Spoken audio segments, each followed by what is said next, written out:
নমস্কার বন্ধুরা, আমি সুমনা চলে এসেছি আমার রেসিপি ঝুলি থেকে একটা রেসিপি নিয়ে। আশা করি আপনারা সকলে ভালো আছেন, সুস্থ আছেন। তো আজকে আমি আপনাদেরকে দেখাবো সজনে ফুলের চচ্চড়ি। এখন সজনে ফুল প্রচুর পরিমাণে পাওয়া যাচ্ছে, আর সজনে ফুল খাওয়াটা ভীষণই উপকার। এই সময় সজনে ফুল বলুন, ডাঁটা বলুন, আর সজনে শাক বলুন, সবেরই উপকার আছে। আর সজনে ফুলটা খায় অ্যান্টিপক্স হিসাবে। দেখুন এগুলো ডাঁটা হয়ে গেছে।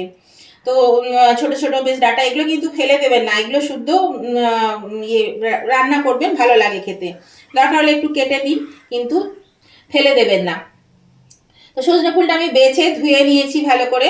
আর এর সঙ্গে লাগবে আমার আলু। এখানে ডুমো ডুমো করে এরকম একটা বড় সাইজের আলুকে কেটে নিয়েছি। আর এখানে নিয়েছি আমি 7-8টা বড়ি, এটা আমার লাগবে। তা চলুন আমি সরাসরি এবার রান্নায় চলে যাই। আমি গ্যাসের চুলায় একটা প্যান বসিয়ে দিয়েছি, এর মধ্যে তেলও দিয়ে দিচ্ছি। তেলটা গরম হয়ে গেছে, তেলের মধ্যে বড়িটা আমি প্রথমে একটু ভেজে নেব। বড়ি ভাজা হয়ে গেছে, বড়িটা আমি তুলে নিচ্ছি। এবার আমি এই তেলের মধ্যে দিয়ে দিচ্ছি, এখানে আমি 5টা কাঁচা লঙ্কা চিড়ে নিয়েছি, লঙ্কাটা আমি দিয়ে দিলাম। আর দিয়ে দেব এই যে কেটে রাখা আলু।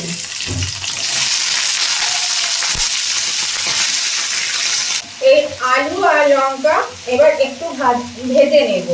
এর মধ্যে দিয়ে দিচ্ছি 1/2 চামচ নুন, দিয়ে এটা আমি আগে ভেজে নেব। একটু ভাজা হোক, হালকা কালার ধরুক। এই দেখুন বন্ধুরা, আলুটা একটু ভাজা ভাজা হয়ে এসছে। এবার আমি এর মধ্যে দিয়ে দিচ্ছি সজনে ফুলগুলো। সজনে ফুলটা দিয়ে আমি এবার এটাকে ভালো করে একটু নাড়াচাড়া করে নেব। এটা দিয়ে 2-3 মিনিটের মতন একটু ভেজে নিই সজনে ফুলটা। নতুন বন্ধু যারা আমার চ্যানেলে নতুন এসেছে, তাদের কাছে আমার অনুরোধ, আমার চ্যানেলটাকে সাবস্ক্রাইব করে অবশ্যই আমার পাশে থাকবে। আর পাশে থাকা বেলটা অবশ্যই ক্লিক করে দেবেন, তাহলে আমি যখনই আমার নতুন নতুন ভিডিও আপলোড করব, সাথে সাথে নোটিফিকেশন আপনাদের মোবাইলে পৌঁছে যাবে, আর সবার আগে আপনারা আমার ভিডিও দেখতে পাবেন। আর আজকের এই রেসিপিটা যদি আপনাদের ভালো লাগে, পছন্দ হয়ে থাকে, তাহলে দেখতে দেখতে লাইক দিতে যদি ভুলে গিয়ে থাকেন এখনো পর্যন্ত, তাহলে অবশ্যই কিন্তু লাইক বাটনটা একটু প্রেস করে দেবেন।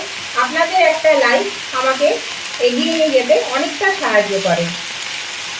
আর যদি ভালো লেগে থাকে, খুব ভালো লেগে থাকে রেসিপিটা, তাহলে আপনাদের বন্ধু বান্ধব, আত্মীয় স্বজন সকলের কাছে একটু পৌঁছে দেবেন। তার জন্য প্রচুর পরিমাণে একটু শেয়ার করে দেবেন।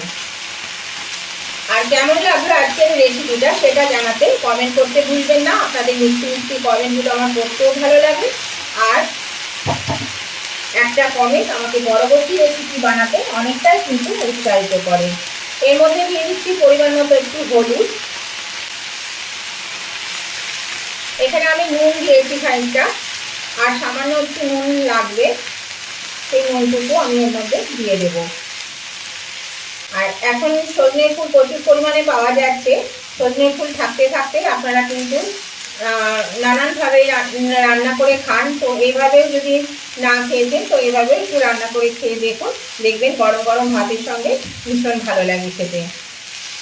এখানে আমি দিয়ে দিচ্ছি 2 চামচ সর্ষে বাটা, দিয়ে দিচ্ছি বাকি নুনটুকু, আর দিয়ে দিচ্ছি সর্ষে বাটার যে বাটিটা রেখেছিলাম জলটুকু দিয়ে এর মধ্যে আমি দিয়ে দিলাম।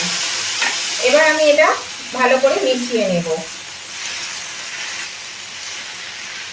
এটা ভালো করে আমি মিশিয়ে নিয়েছি। এবার আমি এর মধ্যে দিয়ে দিচ্ছি পরিমাণ মতো একটু জল, যাতে আলুটা সিদ্ধ হয়। এই জলটা দিয়ে এবার আমি এটা ঢাকা দিয়ে দেব। দেখুন আমি ভালো করে এটা মিশিয়ে নিলাম। এবার আলুটা যাতে সেদ্ধ হয়, তার জন্যে আমি এটা ঢাকা দিয়ে দিচ্ছি। মিনিট 10-এর জন্য আমি ঢাকা দিয়ে দিলাম। 10 মিনিট পরে ফিরে আসছি। এরকম বন্ধুরা 10 মিনিট পরে ফিরে এলাম। দেখুন আলুগুলো সিদ্ধ হয়ে গেছে, আর আমি মাঝে কিন্তু নেড়েও দিয়েছিলাম। এই যে আলু দেখাচ্ছি, সব আলু সেদ্ধ হয়ে গেছে। এই দেখুন, এই যে আলু সেদ্ধ হয়ে গেছে, এটা কিন্তু হয়ে গেছে। আমি গ্যাসটা একটু বাড়িয়ে দিলাম। এবার আমি এর মধ্যে দিয়ে দিচ্ছি একটু সর্ষের তেল। একটু কাঁচা সর্ষের তেল দিলে এটা কিন্তু খেতে বেশ ভালো লাগে।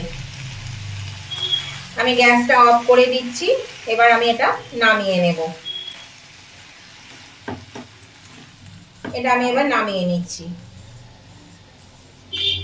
এই দেখুন বন্ধুরা, আমি এটা নামিয়ে নিয়েছি। এর মধ্যে দিয়ে দিলাম দুটো কাঁচা লঙ্কা, আর এই যে বড়িটা আমি ভেজে রেখেছিলাম সেই বড়িটাকে গুঁড়ো করে এর ওপর থেকে ছড়িয়ে দেব। এটা কিন্তু যখন খাবেন তখন এখান থেকে এইভাবে কেটে কেটে নিলেই কিন্তু হয়ে যাবে।